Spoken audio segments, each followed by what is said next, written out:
Swami, when you mentioned the sutra initially on the karma, you said that possibly when you start living consciously, the karma is going away. So when you use the word karma, do you also mean some other? Yes, I mean all the meanings of karma. Prarabdha, agamya, sanjita, or prarabdha, agamya, agamya, prarabdha, whatever words you bring. I tell you all the karmas. There is a saying in Brahma Sutra, you can cross only the agamya and sanjita, never the prarabdha. But I tell you from my experience, I do not know why Shankara said, but I tell you from my experience, it is my solid experience, not only agamya or prarabdha, agamya or sanjita, even prarabdha can be crossed. I do not know, or I cannot give you any proof from the scriptures, but if you can believe my statement, this much I can say, it's from my solid experience, you can simply cross prarabdha also. Agamya, prarabdha, sanjita, or whatever names you use it. You may use it, but a conscious decision can make you cross all the three karmas. Because karma means nothing but a recorded setup. A conscious choice, you can simply walk over on it. It's nothing. A small Zen story, Guru and his disciple, they both went to a river. Disciple suddenly fell in the river and started shouting, "Master, please save me, Master, please save me." The master was standing on the shore and shouted, "Fool, stand up." The disciple thought, now also master is playing some joke, playing a technique. The Zen masters are always, they are popular for playing techniques. The disciple said, "Master, I am dying, please save me, please save me." Again the master is very cool, calm, just sitting and says, "Get up." The disciple thought, what master is telling? Then master shouted in his pitch voice, the uproarious voice, "Fool, stand up." The disciples, unconscious, got frightened. I think he was not able to control himself. He thought, his master is threatening me, let me stand up. Out of fear, he stand up. He stood up.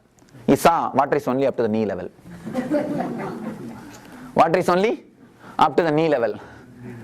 So just stand up. You will see karma is nothing. Either agamya or prarabdha or sanjita. Agamya, sanjita, prarabdha, all these things are just words. Sastra jala maharanya. The forest of words. Forest of scriptures. Just words. Between every thought you have a gap. Actually, in your mind, if you little bit look into the thoughts, if you just sit silently and start witnessing your thoughts, then you will understand what I say. There is a gap between every thought. Every thought has got a gap. Because traffic is too much, it is overcrowded. You don't find the gap. But there is a gap, very, the uncatchable. I can use the word uncatchable. You won't be able to catch it because the gap is too small. But if you meditate and look into the thoughts, if you witness, then the gap will become little big. Then you will be able to understand there is a gap between every thought.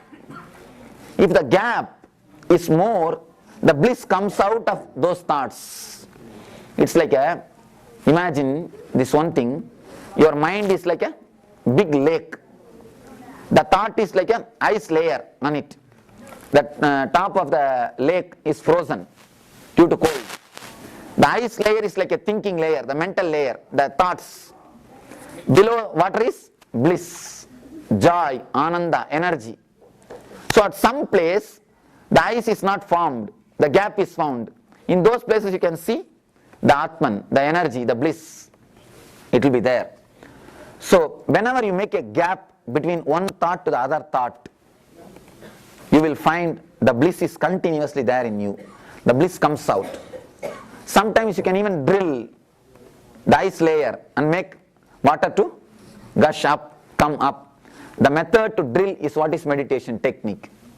Consciously you can make a gap between one thought to the other thought and let the bliss come up. Allow the bliss to happen to you.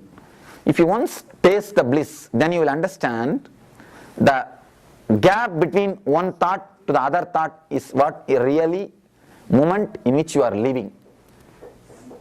The moment in which you are living. When I say meditate, people say, Swami, I don't have time. But people who are really interested in meditation, they say the moments of meditation only the time in which we live. That is the only first. Give only 1 hour for your meditation per day. Take 23 hours for all your obsessions, all your habits, all your comfort, all your enjoyment, all your things. Give only 1 hour for meditation. I tell you, in 3 months you will understand that only 1 hour is a real time you are living. You are living. Other times, matter is living you. You are not living the matter. All my love and blessings to you.